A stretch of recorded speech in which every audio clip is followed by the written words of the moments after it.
နတ်ပြည်မှာနတ်သမီး900ခြံရံပြီးနတ်စီစဉ်ခံစားရတယ်ဆိုတာပုံမြင်တတ်မဟုတ်ပါဘူး။ဒါဟာဗုဒ္ဓဘာသာကျမ်းဂန်တွေထဲမှာတိတိကျကျပါရှိတဲ့ကုသိုလ်ရဲ့အကျိုးပေးတစ်ခုပါ။ဒါပေမဲ့လူတိုင်းကတော့ဒါမျိုးမရနိုင်ပါဘူး။ဘလို့ထူးခြားတဲ့ကုသိုလ်မျိုးကိုလုပ်ခဲ့မှဒီလိုအချွေအယံပေါ်များတဲ့စီစဉ်မျိုးကိုရနိုင်တာလေ။ဒီနေ့ဗီဒီယိုမှာတော့တင့်ကိုအံ့ဩသွားစီမဲ့အဖြေတွေကိုပြောပြပေးသွားမှာမို့ဆုံးအောင်ကြည့်လိုက်ပါအောင်။ဒီကျမ်းရာဟာမြတ်စွာဘုရားရှင်လက်ထက်ကနန္ဒမင်းသားရဲ့ဖြစ်ရက်ကနေလူသိများလာတာပါ။ဖះရှင်ကယဟန်ဝတ်ဖို့ဝင်လေးနေတဲ့နန္ဒမင်းသားကိုတကိုးနဲ့နတ်ပြည်ကိုခေါ်ပြခဲ့ပါတယ်။အဲ့ဒီမှာလူဖြီကမိန်းမလားလေးတွေထက်အစာပေါင်းများစွာပိုလာတဲ့နတ်သမီး900ကိုပြပြီးတရားကိုစူးစမ်းအားထုတ်ရင်ဒီနတ်သမီးတွေကိုရစေရမယ်လို့ကတိပေးခဲ့တာပါ။ဒါဟာနတ်ပြည်မှာတကယ်ရှိတဲ့စီစဉ်ကိုသက်သေပြလိုက်တာပါ။နတ်သမီး900ခြံရံရဖို့ပထမဆုံးလူဝက်ချက်ကတော့ဝေယဝစ္စာကုသိုလ်ပါ။တင်ဟာဖះเจ้าခံတွေမှာတန်ရှင်းရေးလုပ်ပေးတာလမ်းခင်းတာဒါမှမဟုတ်သူတစ်ပါးအတွက်ကိုယ်တိုင်ကိုယ်ကျကူညီပေးခဲ့ဘူးတလား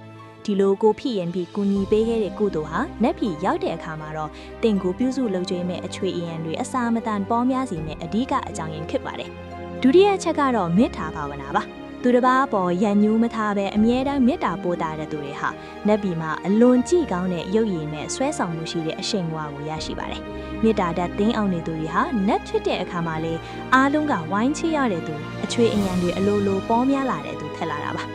နောက်ဆုံးလေးဝက်ချက်ကတော့သစ္စာရှိခြင်းပါမိမိအိမ်ငုံဘတ်ပေါ်မှာသစ္စာရှိပြီးကာမေသူမိစ္ဆာကြရောကံကိုလုံခြုံအောင်ထိန်းသိမ်းသူတွေဟာနတ်ပြည်မှာစီးစိမ်ရှင်နတ်သားနတ်သမီးဖြစ်ခွင့်ရပါတယ်ကိုချင်းတီလာမြင့်လီလီနတ်စီစဉ်ကပိုပြီးခမ်းနားလေးပါပဲတကယ်တော့နန္ဒမင်းသားဟာနောက်ဆုံးတော့နတ်သမီးတွေကိုမမတ်မတော်တော့ပဲယဟန်တာဖြစ်ပြီးနိဗ္ဗာန်အထိရောက်သွားခဲ့ပါတယ်ဒါပေမဲ့ကုသိုလ်ရဲ့အကျိုးပေးကတော့အံ့မခံပါပဲ